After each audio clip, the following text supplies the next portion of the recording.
are there, again, is it, obviously to some degree it's personal preference and depends on me and my personality and such, but are there certain things that people can do to improve are there tips you can give to improve the comfort and energy of their home through aroma?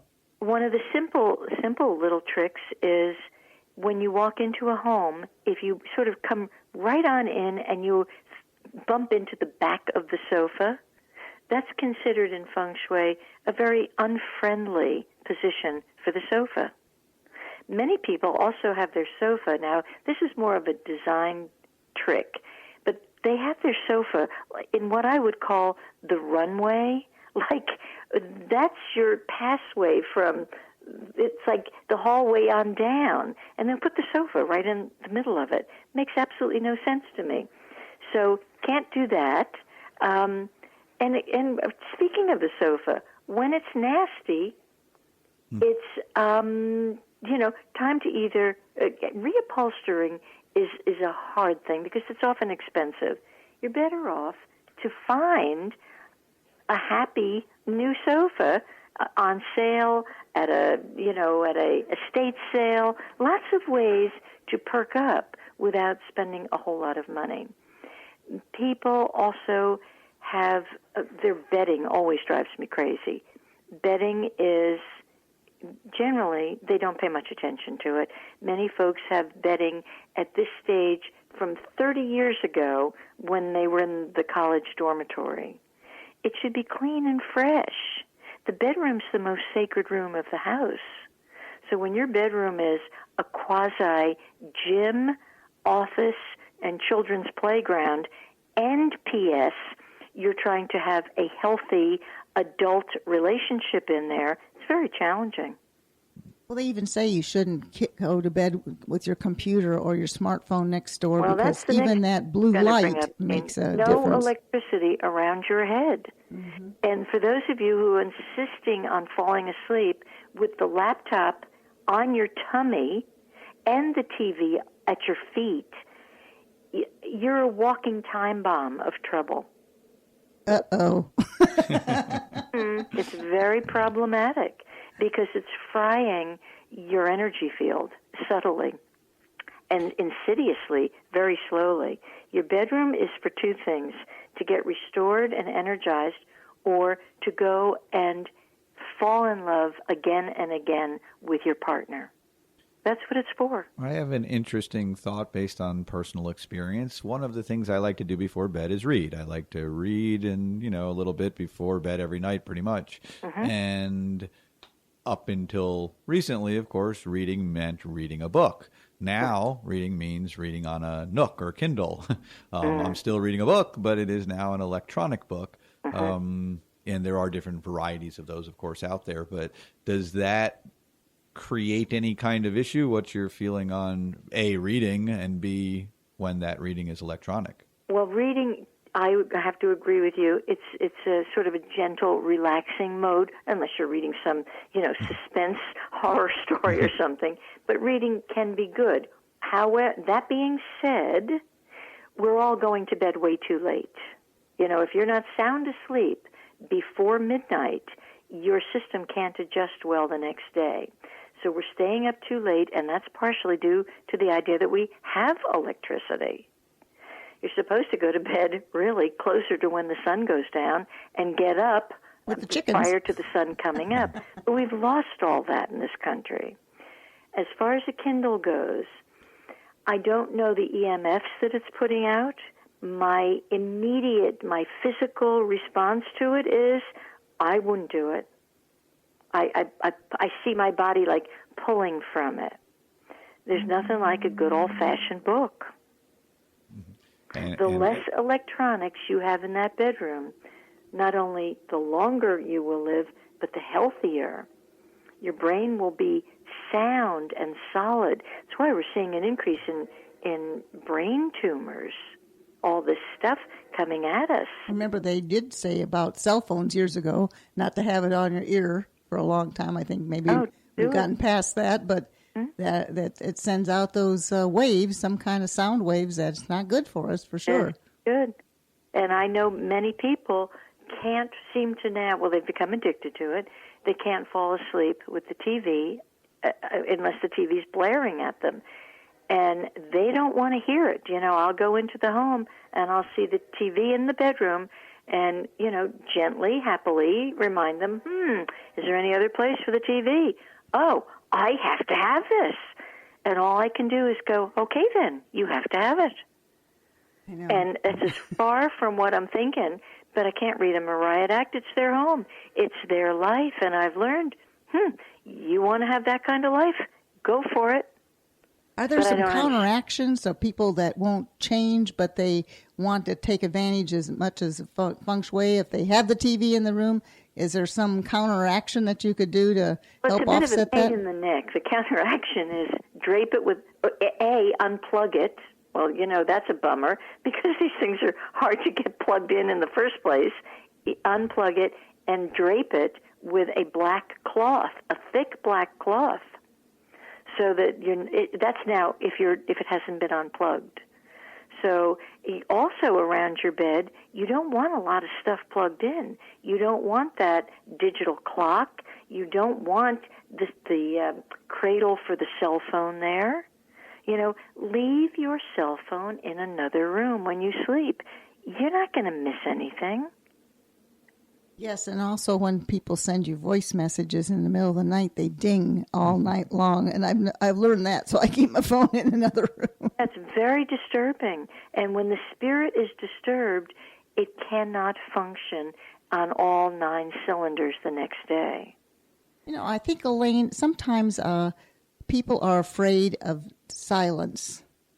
Well, they're not afraid of it. They've become so accustomed to not having it. Yes, that they just don't know how to really use that to their benefit and lay there, can't go to sleep because they need to be actually going with the silence and heavy breathing or whatever they need to do.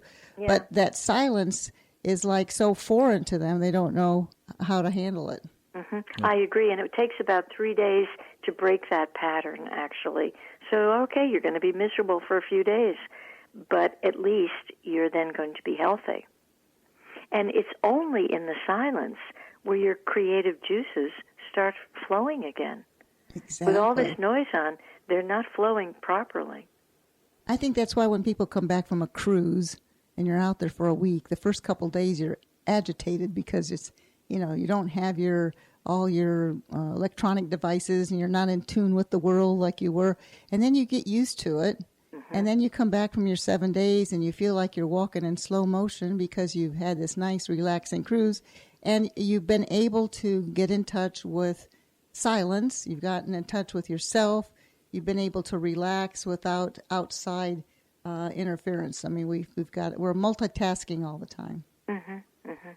And there's now more and more articles appearing on the fact that is not for our good, really. The articles are seeping through. You've got the proponents that are very proud of the fact that they can do 12 things at the same time. A number of years ago, when I had just opened one of my stores in New Jersey, I was invited to speak at an interior design studio, and this gal had really gathered a lovely group of people to listen to me. And one of the things I started on was the danger of multitasking. Now, this would have been about 2001. A woman stood up.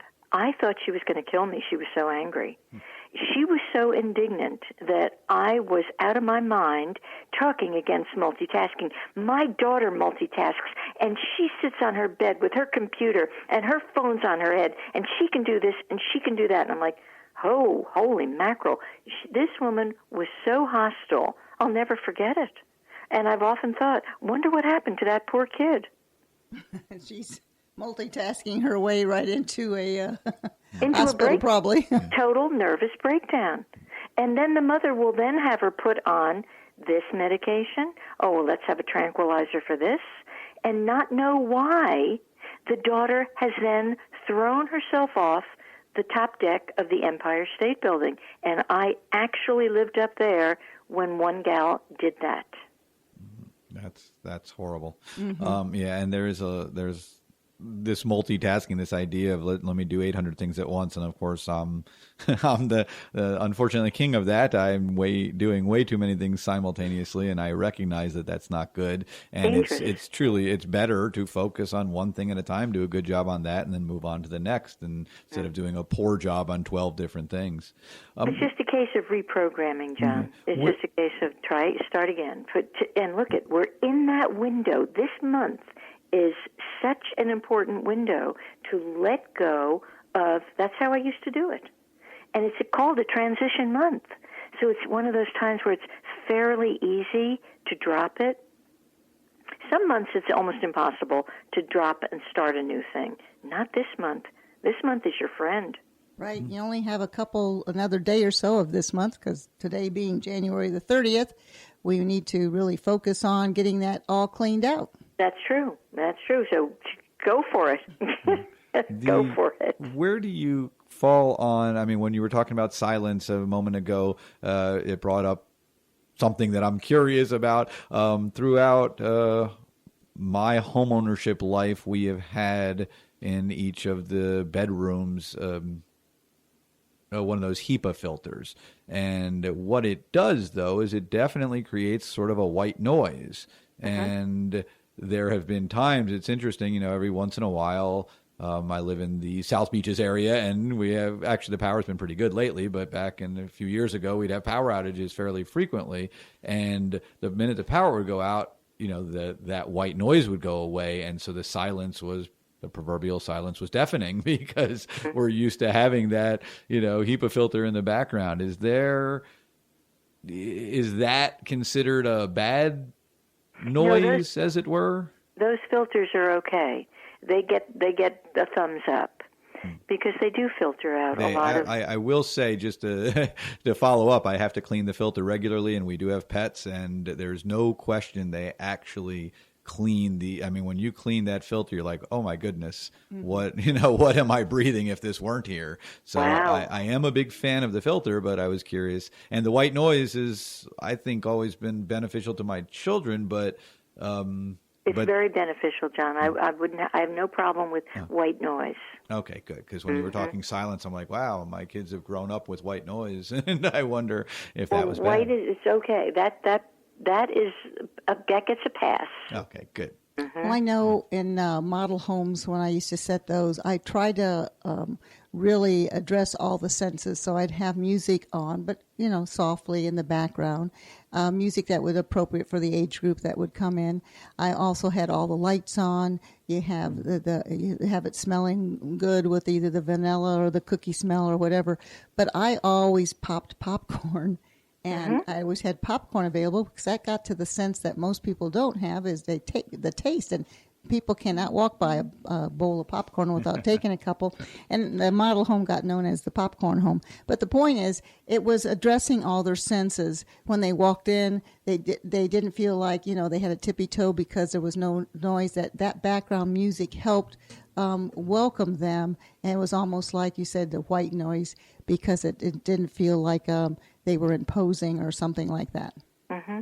Even before you get into the house, whether you live there or whether you're going to sell it or buy it, from the curb right on up to the front door is critical to pay attention to. Exactly. Here's the resistance I meet on that one. Well, I never use that door. I'm like, okay, but it's the door, it's what we call the mouth of the house. Exactly. So it's got to be the whole pathway. If the pathway is overgrown or broken or disheveled or not in good repair, you're going to have to, you're special. You live there. Make it special for you. And then, okay, you want to sell it, it'll be ready. Well, I tell you how many times I see broken everything. The door latch, the doorbell, the lights on, either there are no lights or the lights don't work, Or I've actually been to homes where there is no walkway to the front door. Exactly. And And we've only got about 20 seconds left. I want to make sure you give out your website again, and we really appreciate you calling in. We're going to have you come on again because there's too many things that people need to know. One more time with your website, Elaine Bartlett. HigherConsciousness.com.